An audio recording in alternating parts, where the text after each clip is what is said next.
ठीक है।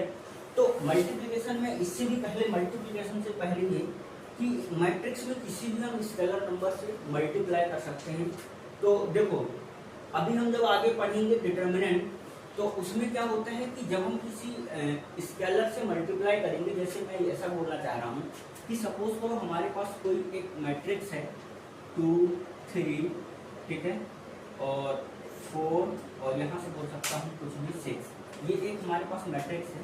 यदि आपको कोई ऐसा बोले कि 5a निकालो, ठीक है, तो 5a का मतलब ये होगा कि इस मैट्रिक्स में कोई एक स्केलर नंबर है दैट इज 5, इससे मल्टीप्लाई करना है, तो ये मैट्रिक्स के हर एलिमेंट से, ईच एंड एवरी एलिमेंट से मल्टीप्लाई हो जाएगा। दैट मीन्स कि इसको यदि मैं लिखने की कोशिश करूँ कि 5 में कितना होने वाला है, तो ये हो जाएगा 10, ये शायद 15 हो जाएगा, और ये 4 से मल्टीप्लाई करने के बाद 20, और ये शायद हो जाएगा 30, ठीक है। इस तरह से ये हमें 5a मिलने वाला है। इसका मतलब ये कि कल को यदि मैं यहाँ पे 1/5a लिखा होता, तो फिर शायद ये ऐसा हो जाता है कि 2/5, ठीक है, 3/5, 4/5 और 6/5, ठीक है।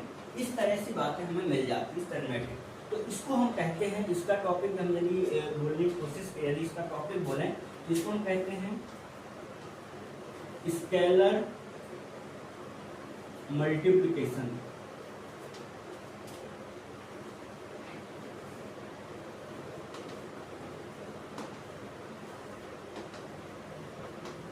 ऑफ अ मैट्रिक्स, ठीक है। तो scalar multiplication of matrix, matrix में किसी भी स्केलर से मल्टीप्लाई करेंगे तो इस तरह से होगा। यदि मैं इसको जनरलाइज करूं तो सपोज करो कोई भी एक मैट्रिक्स है, किसी भी ले लो A B C D E F, ठीक है, इसमें किसी भी स्केलर दैट इज लैम्डा से यदि मल्टीप्लाई करोगे तो लैम्डा ईच एवरी एलिमेंट से मल्टीप्लाई हो जाने वाला है। इस तरह से आपको मैट्रिक्स दिखाई पड़ेगी, ठीक है। तो ये तो होगा स्केलर से मल्टीप्लाई कर सकते हैं हम किसी भी मैट्रिक्स को, तो इस तरह से हमें मैट्रिक्स दिखाई देगी।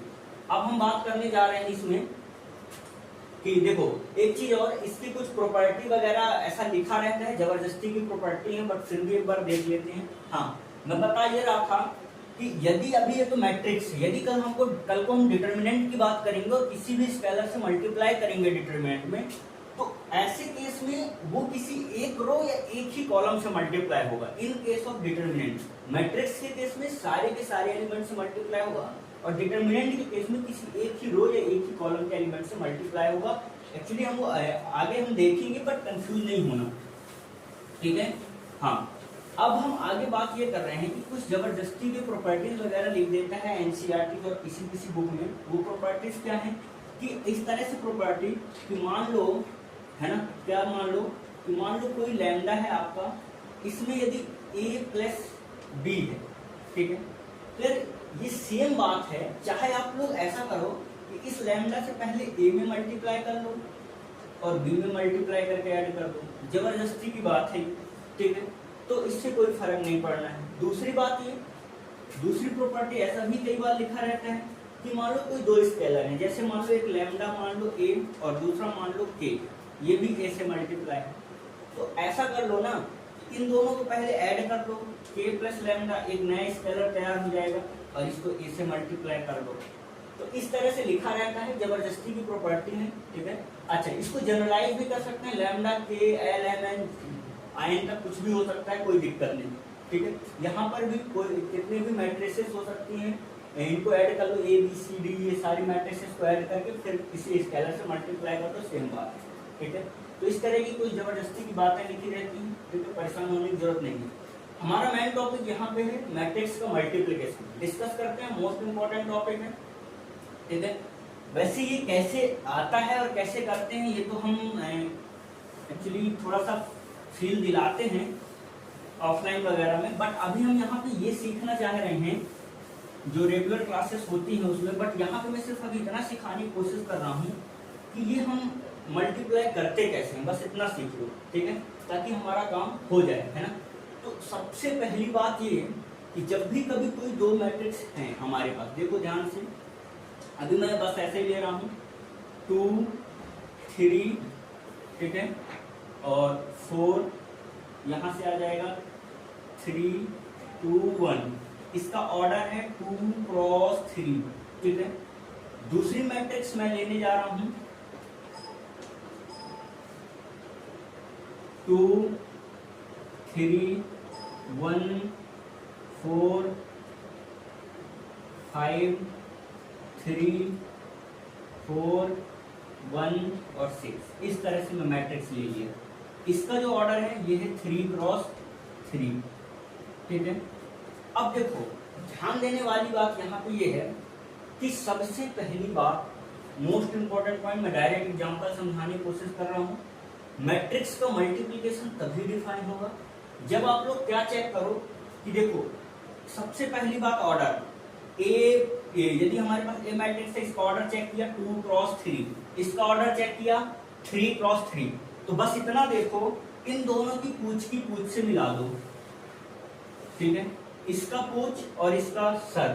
यदि ऐसा होगा, यदि ये दोनों मिल गए और ये दोनों सही हैं, मतलब दोनों इक्वल हैं, तो ही मैट्रिक्स मल्टीप्लिकेशन पॉसिबल होगा, ठीक है। तो जब अब देखो दोनों बातें अलग अलग है। यदि मैं बोलता हूँ कि ए डॉट बी या ए क्रॉस बी ऐसा बोल सकते हैं, इसमें कोई डॉट और क्रॉस का मतलब नहीं है, बट जो मल्टीप्लिकेशन है ऐसा समझ लो कि यदि ए से बी को बी मुझे मल्टीप्लाई करना है, तो ध्यान ये देना कि इसका ये रो, मतलब ऐसा बोलूँ मैं, सॉरी कॉलम, मतलब नंबर ऑफ इसको यहाँ से लिख देता हूँ, तो ऐसा बोल दो, इंपॉर्टेंट कंडीशन होना चाहिए, number of column of matrix A equal to number of rows of matrix B. ये बिल्कुल एकदम नेसेसरी कंडीशन है। यदि ऐसा होगा तो ही मैट्रिक्स का मल्टीप्लिकेशन पॉसिबल होगा, अदरवाइज यदि ऐसा नहीं है तो आप लोग डायरेक्ट लिख सकते हो नॉट पॉसिबल, नॉट पॉसिबल। यदि ऐसा नहीं है तो आप लोग डायरेक्ट लिख सकते हो नॉट पॉसिबल। किसी से बहस करने की कोई जरूरत नहीं है, ठीक है। अब हम आगे चलते हैं। हाँ, अब मल्टीप्लिकेशन होता क्या है, सबसे पहली बात ये। अब दूसरी बात ये कि कल को मैं ऐसा बोल रहा हूँ कि यदि हम ए और ए क्रॉस बी है, ए डॉट बी कर रहे हैं, तब की बात कर रहा हूँ। कल को यदि कभी ऐसा हो जाए कि आपसे कोई पूछ ले कि भैया बी क्रॉस ए बताओ या बी इंटू ए बताओ, तो बी इंटू ए में अब हमें क्या सबसे पहले इसको चेक करना पड़ेगा, तो इसका नंबर ऑफ कॉलम जो है इसके नंबर ऑफ रो से इक्वल होना चाहिए। तो देखो इस मैट्रिक्स में ए मतलब ए का मल्टीप्लिकेशन बी के साथ, मैं इसको ए डॉट बी बोलता हूँ। ए डॉट बी तो पॉसिबल है क्योंकि इसका जो नंबर ऑफ कॉलम है इसके नंबर ऑफ रो के इक्वल है, तो ये तो पॉसिबल है। बट कल को कोई बी डॉट ए पूछ ले तो बी डॉट ए पॉसिबल नहीं है, तो बी डॉट ए डायरेक्ट आप लोग लिख देना नॉट पॉसिबल। ऊपर वाले क्वेश्चन के अकॉर्डिंग बात करूं तो आप लोग यहाँ पे डायरेक्ट लिख सकते हो कि ये पॉसिबल नहीं है, ठीक है। ऐसा हम डायरेक्ट बोल सकते हैं। क्यों नहीं है?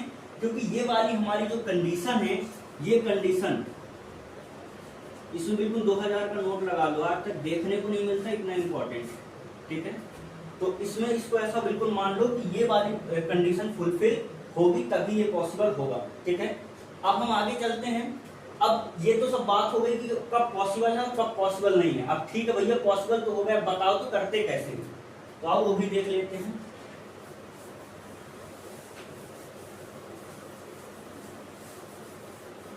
हाँ, अब क्या है कि देखो ए क्रॉस ए डॉट बी हमें यदि निकालना है तो सबसे पहली बात ये समझने वाली बात ये है, ए डॉट बी एग्जांपल से समझते हैं मल्टीप्लिकेशन होता कैसे। देखो भैया इसका रो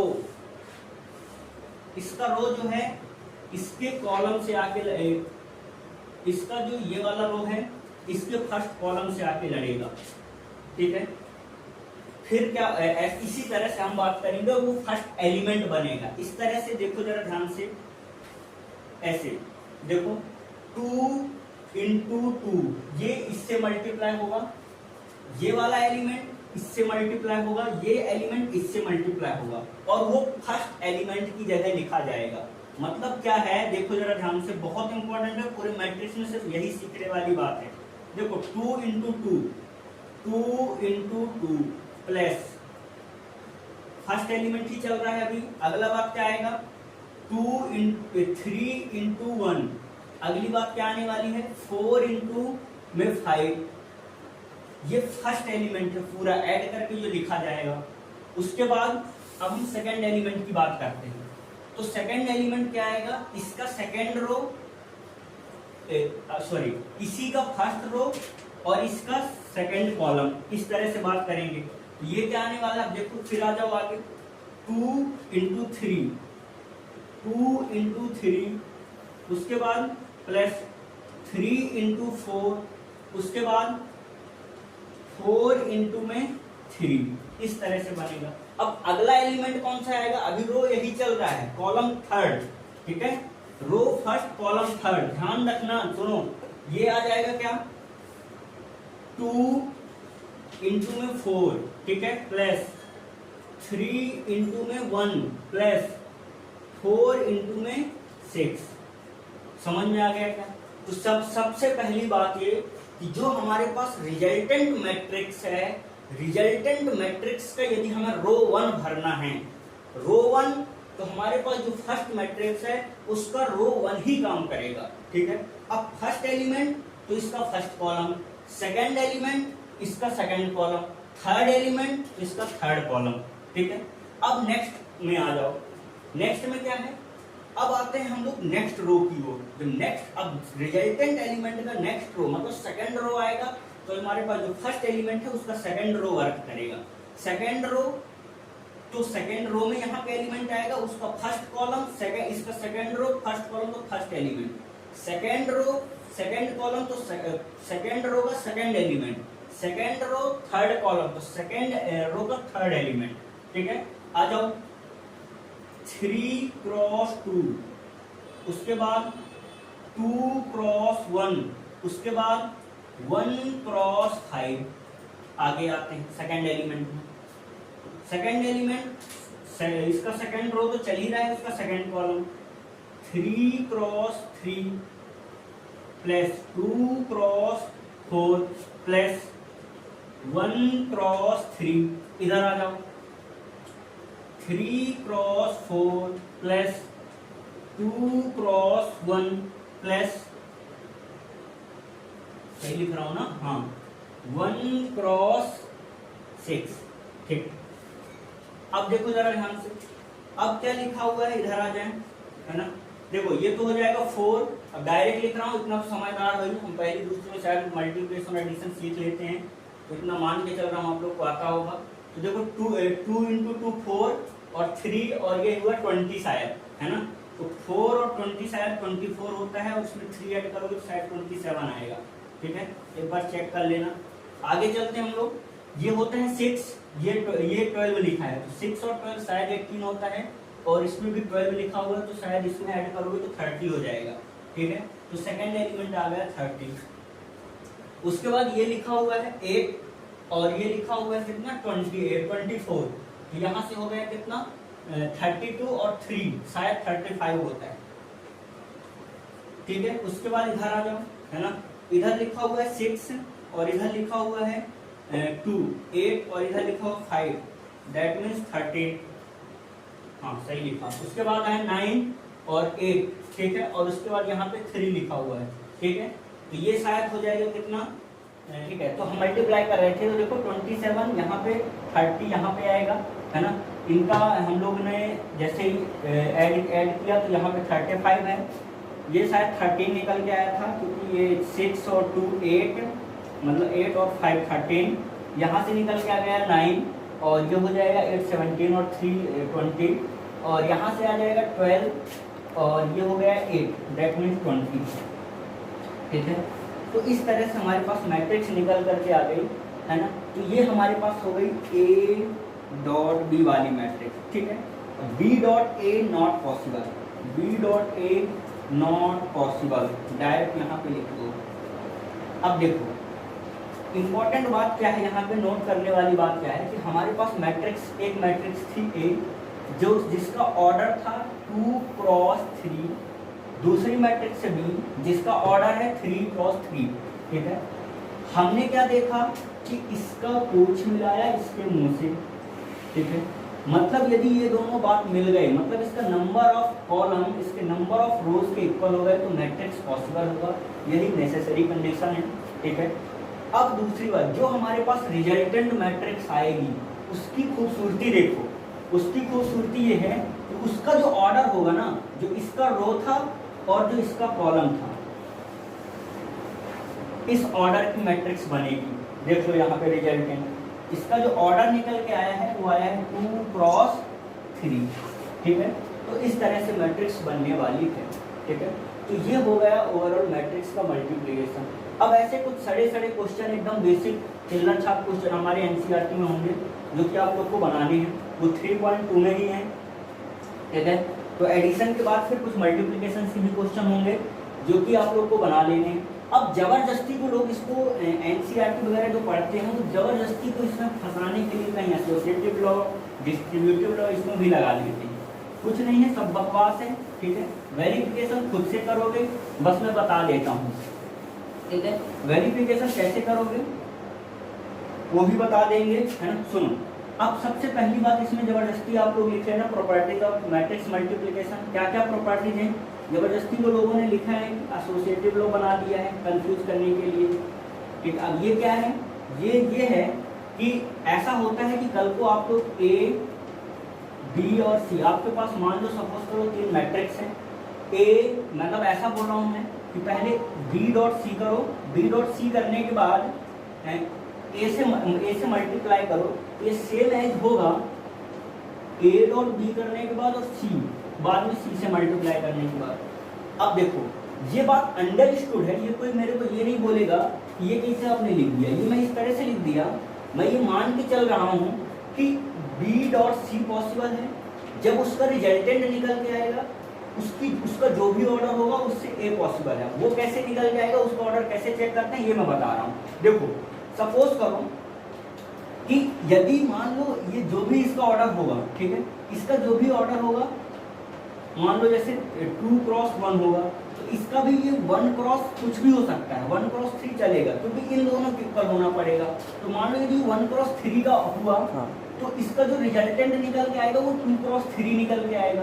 अब 2 क्रॉस 3 निकल के आएगा तो ए का ऑर्डर हमें ये पता है यहाँ कुछ भी हो 3 क्रॉस 2 होना पड़ेगा क्योंकि ये मैट्रिक्स ये ऐसा होना पड़ेगा कि ये इसका ऑर्डर 2 हो। तो इन जनरल हम बात ये करेंगे कि जब भी मैं ऐसा लिखते या कहीं बुक में आपको ऐसा लिखा मिले, इसका मतलब ये होता है कि A B dot C possible है, उसका जो रिजल्टेंट आएगा उसका ए से डॉट पॉसिबल है या ए से मल्टीप्लिकेशन पॉसिबल है। अदर ये लिख सकते हैं कि जैसे मान लो यहाँ पे अब वही बात देखो, यदि 3 क्रॉस 2 था तो देखो ये 2 क्रॉस 3 इनका मल्टीप्लिकेशन पॉसिबल होगा। इसका ऑर्डर निकल के आएगा 3 क्रॉस 1 से, तो इसका ऑर्डर 3 क्रॉस 1 निकल के आएगा जो कि 1 क्रॉस 3 था, ये भी पॉसिबल हो जाएगा। तो ओवरऑल ये भी 3 क्रॉस 3 की मैट्रिक्स निकल के आएगी और ये भी 3 क्रॉस 3 की मैट्रिक्स निकल के आएगी। कैसे आएगी एक बार और बता देता हूँ, देख लो जरा ध्यान से। मैंने क्या बोला, सपोज क्या कि इसका ऑर्डर है 2 क्रॉस 3, इसका ऑर्डर है ए का ऑर्डर है 3 क्रॉस 2 और सी का ऑर्डर है 1 क्रॉस 3। तो देखो जरा ध्यान से, मैंने क्या बोला, यदि 3 क्रॉस 2 इसका ऑर्डर है, 2 क्रॉस 1 इसका ऑर्डर है, चेक कर लेना, और सी का ऑर्डर है 1 क्रॉस 3। ठीक है, तो सबसे पहली बात हमने बी क्रॉस सी किया, बी क्रॉस सी किया तो देखो ये दोनों बंधु सेम, इसका पूछ और इसका मुंह दोनों सेम है। यदि ऐसा है तो अब ये मैट्रिक्स पॉसिबल होगा और जो रिजल्टेंट मैट्रिक्स निकल के आएगी इन दोनों से उसका जो ऑर्डर होगा वो इसका रो और इसका कॉलम, ठीक है, मतलब 2 क्रॉस 3 की होगी ये रिजल्टेंट मैट्रिक्स। अब इसका मल्टीप्लिकेशन होने वाला है 3 क्रॉस 2 से, ठीक है, तो देखो ये दोनों फिर सेम हो गए, ये दोनों सेम हो गए तो ये देखो इन दोनों का अब ये दोनों पॉसिबल होंगे, जो रिजल्टेंट निकल के आएगा उसका जो ऑर्डर होगा वो होगा 3 क्रॉस 3, मतलब यहाँ से जो निकल के आएगी मैट्रिक्स उसका जो ऑर्डर होने वाला है वो होने वाला है 3 क्रॉस 3। अब इधर आ जाओ, सबसे पहली बात हमने बात किया a इंटू बी की, तो a का कितना था 3 क्रॉस 2 और यहाँ से b कितना है, b है हमारे पास 2 क्रॉस 1। इन दोनों देखो ये दोनों सेम है, यदि ये सेम है तो ये पॉसिबल होगा, मतलब जो रिजल्टेंट मैट्रिक्स निकल के आएगी उसका जो ऑर्डर होने वाला है वो होने वाला है 3 क्रॉस 1 का। अब हम आगे चलते हैं, अब इसमें हमें करने वाला है सी से मल्टीप्लाई। सी का जो ऑर्डर निकल के आया है वो है 1 क्रॉस 3। अब देखो ये भी इक्वल हो गया, मतलब अब जो इसका रिजल्टेंट निकल के आएगा वो आएगा 3 क्रॉस 3। मतलब यहाँ से ये भी मैट्रिक्स जो सॉल्व करोगे वो 3 क्रॉस 3 की मैट्रिक्स निकल के आएगी, और जो यहाँ से सॉल्व करोगे वो भी 3 क्रॉस 3 की मैट्रिक्स निकल करके आएगी। इसका मतलब ये हुआ कि मैट्रिक्स का यहाँ भी 3 क्रॉस 3 की ऑर्डर, यहाँ भी तो इक्वल होने की पॉसिबिलिटी है। और मैं बता रहा हूँ तो ऐसा मान लो कि होगा ही होगा, ठीक है। तो इसको वेरीफाई खुद से करना, जैसे मैंने यहाँ पे ऑर्डर का वेरीफाई करवाया है, आप लोग मैट्रिक्स ले लेना, कोई भी 3 मैट्रिक्स खुद से लेना, और 3 मैट्रिक्स में क्या करना, पहले बी डॉट सी निकालना, बी और सी का प्रोडक्ट निकालना, उसके बाद ए का प्रोडक्ट निकालना, एक साइड रखना, उसको लेफ्ट हैंड साइड बनाना, राइट हैंड साइड में पहले ए और बी का प्रोडक्ट निकालना, उसके बाद सी का प्रोडक्ट करना उसी के साथ, फिर देखना दोनों के दोनों इक्वल आएंगे। तो ये जबरदस्ती का लोगों ने अलग के नाम डराने के लिए आपको लिख दिया एसोसिएटिव लॉ, ठीक है। तो इसको भी ध्यान रख लेना, वैसे बकवास है ये सब, ठीक है। अब नेक्स्ट आती है बात डिस्ट्रीब्यूटिव लॉ की। अब वो क्या कहता है, वो डिस्ट्रीब्यूटिव में जैसा कि नाम ही सजेस्ट कर रहा है कि डिस्ट्रीब्यूटिव मतलब कुछ डिस्ट्रीब्यूट हुआ होगा, ठीक है। तो आओ उसको भी देखते हैं। डिस्ट्रीब्यूटिव लॉ क्या कहता है,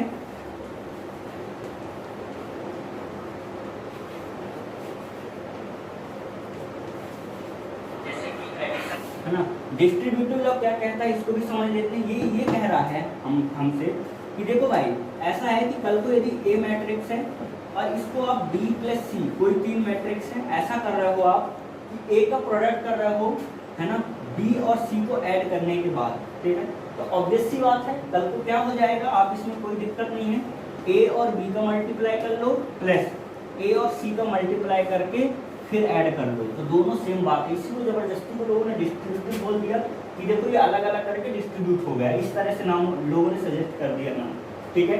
तो कोई खास बात नहीं है, वही सेम बात, कोई भी 3 मैट्रिक्स ले लेना, ऐसी मैट्रिक्स लेना कि ए डॉट बी भी पॉसिबल हो और ए डॉट सी भी पॉसिबल हो। और ऑब्वियस सी बात है यदि ये दोनों मैट्रिक्स का प्लस होगा मतलब ये दोनों सेम ऑर्डर की होंगी, यदि सेम ऑर्डर की होंगी तो ए डॉट बी पॉसिबल है तो ए डॉट सी भी पॉसिबल हो जाएगा, ठीक है। तो ये जबरदस्ती लोगों ने क्या बोला, डिस्ट्रीब्यूटिव लॉ। इसी को एक और लॉ एनसीईआरटी वगैरह में मिल जाएगा, है ना, अदर बुकों में तो और भी मिलेंगे, बट एनसीईआरटी यदि फॉलो करोगे तो उसमें मिल जाएगा, है ना। इस तरह से मिल जाएगा कि लोगों ने बोला इसको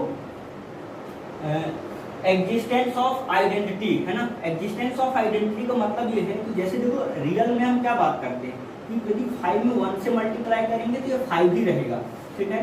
तो इन केस ऑफ मैट्रिसेस क्या बात किया जाता है कि कल को यदि कभी भी कोई मैट्रिक्स है, ठीक है, इस मैट्रिक्स की आइडेंटिटी मैट्रिक्स से आप मल्टीप्लाई कर रहे हो, ठीक है।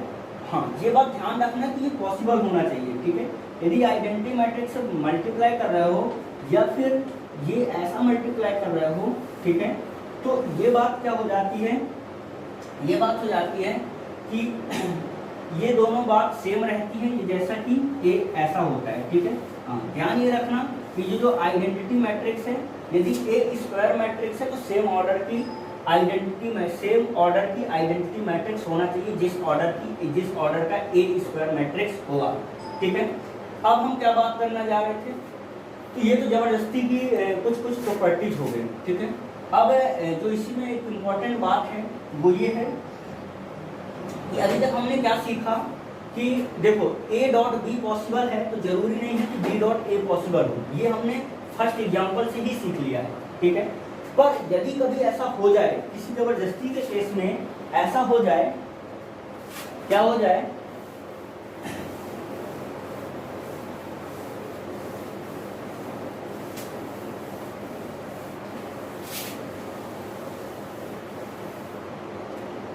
ठीक है। तो देखो, हाँ, तो इस तरह से हम लोग क्या बात कर रहे थे कि यदि कभी ऐसा हो जाए कि ए डॉट बी पॉसिबल है ना, और बी डॉट ए भी पॉसिबल हो जाए और इक्वल भी हो जाए, मतलब ये कि कल को यदि कभी ऐसा हो जाए A dot B equal to B dot A हो जाए, तो इनको हम कम्यूटेटिव मैट्रिक्स भी कहते हैं, ठीक है। तो ये जस्ट नाम है, याद होना चाहिए, बस पता हो जाए, ठीक है। अच्छा, नेक्स्ट बात और कि मैट्रिक्स के केस में जैसे सपोज करो मल्टीप्लिकेशन में एक बात और सीखने वाली है, इंपॉर्टेंट बात है, नोट लगाने वाली बात है, ठीक है। जैसे देखो ध्यान से कि कभी हम रियल चीज़ों में हम क्या बात करते हैं, जैसे मैं क्वेश्चन लिखता हूँ, समझने की कोशिश करना, x² माइनस का 5x प्लस का 6 इज इक्वल टू में 0, ठीक है। ये एक क्वेश्चन लिखा है, इसका यदि मैं बोलूँ कि मतलब कुछ भी रूट्स निकाल के बताओ, इसका सॉल्यूशन निकाल के बताओ, तो आप लोग क्या करते हो, इसका फैक्टराइजेशन मेथड यूज करते हो, मिडिल टर्म को स्प्लिट कर देते हो, ठीक है। तो ये निकल करके आ जाता है 3x माइनस का 2x प्लस का 6 इज इक्वल टू में 0, ठीक है। तो यहाँ से मुझे मिलता है क्या, x माइनस 3, और यहाँ से यदि -2 को बाहर दोगे तो x माइनस 3, तो यहाँ से मिल जाएगा x माइनस 2 और x माइनस 3 इक्वल टू में 0, ठीक है। मतलब लोगों ने ऐसा बताया कि भैया यहाँ पे तो दो नंबर्स का कह सकते हो कि प्रोडक्ट लिखा हुआ है ना, दो नंबर्स का प्रोडक्ट लिखा हुआ है, तो या तो ऐसा होगा कि ये 0 हो जाएगा, ठीक है, या तो इसको 0 कर दो या फिर इसको 0 कर दो, ठीक है। तो दो रूट्स निकल के आ जाते हैं, या तो इसको 0 कर दो या इसको 0 कर दो। ये जब हम रियल चीजें बात कर रहे होते हैं तब तो ये पॉसिबल है, लेकिन इन केस ऑफ मैट्रिसेस, ठीक है, मैट्रिसेस के केस में क्या होता है कि यदि कभी आपके पास A dot B is equal to null matrix लिखा है, देखो ये 0 का मतलब यहाँ इसको O टाइप से लिखते हैं मैट्रिक्स में, ठीक है, ऐसा, और इसका मतलब होता है नल मैट्रिक्स, ठीक है। अच्छा, कल को यदि कभी A डॉट B का मतलब नल मैट्रिक्स लिखा है, तो इसका मतलब ये नहीं है कि या ऐसा कर दो कि A मैट्रिक्स नल मैट्रिक्स होगा या फिर B मैट्रिक्स नल मैट्रिक्स होगा, ऐसा कभी भी पॉसिबल मैट्रिक्स के केस में नहीं होता है, ठीक है। मैट्रिक्स में ऐसा भी मतलब पॉसिबल हो सकता है, मैं ये नहीं कर रहा हूँ पॉसिबल नहीं होता, बट मेरे कहने का मतलब ये है कि जरूरी नहीं है कि ऐसा होगा, ऐसा भी हो सकता है कि दोनों में से कोई भी नल मैट्रिसेस ना हो। जैसे एग्जाम्पल देख लेते हैं, एक का ऐसे कुछ लिख लेते हैं, देखो जरा ध्यान से, एक छोटा सा एग्जाम्पल लिखते हैं। मान लो कल को यदि कभी ऐसा कोई आ जाए 0 5 0 और ऐसा लिख लेता हूँ मैं 0, ठीक है। कोई B मैट्रिसेस लिख लेता हूँ 3 0 0 और 0, इस तरह से। देखो सब कोई ध्यान से, A और B दोनों के दोनों हमारे पास दिख रहे हैं, मैट्रिक्स दिख रहे हैं, तो नल मैट्रिसेस नहीं है। नल मैट्रिसेस में क्या होता है कि ऑल एलिमेंट्स 0 होना चाहिए। अब देखो मैं A डॉट B लिखता हूँ, A डॉट B यदि लिखने की कोशिश करूँ तो सिंपल सी बात है, इसका रो इसका कॉलम फर्स्ट एलिमेंट देगा, तो देखो 0 और 0 से मल्टीप्लाई होगा, 0 इंटू में 0, ठीक है, 5 इंटू में 0 प्लस 5 इंटू में 0। अगली बार इसका रो तो इसका कॉलम, तो दोनों ही 0 है तो 0 ही आ जाएगा। इधर आ जाओ, ये 0 तो ये तो 0 ही आने वाला है, और ये 0 और 0 ही आने वाला है। तो फाइनली A डॉट B में क्या निकल करके आ गया, ये आ गया 0 0 0 और 0, ठीक है। तो इस तरह से हो गया क्या हमारे पास कि A डॉट B तो 0 आ रहा है, बट जरूरी नहीं है कि दोनों में से कोई भी हमारे पास मैट्रिसेस नल मैट्रिसेस हो। तो ये हमारे पास ओवरऑल हो गया, ये वाला कॉन्सेप्ट ध्यान रखना बहुत जरूरी है मैट्रिक्स के केस में, ठीक है। तो ये हमने सीख लिया था मैट्रिक्स का मल्टीप्लिकेशन। पूरे मैट्रिक्स में सबसे जो थोड़ा ठीक ठाक और सीखने वाला पोर्शन था वो मैट्रिक्स का मल्टीप्लिकेशन है। एक बार में नहीं आएगा, कम से कम ऐसे एकदम बेसिक क्वेश्चन पूरे एनसीईआरटी के क्वेश्चन आप लोग अच्छे से लगा लेना तो थोड़ा क्लियर हो जाएगी चीज़ें, ठीक है। बाकी ठीक है, फिर और आगे बात करते हैं।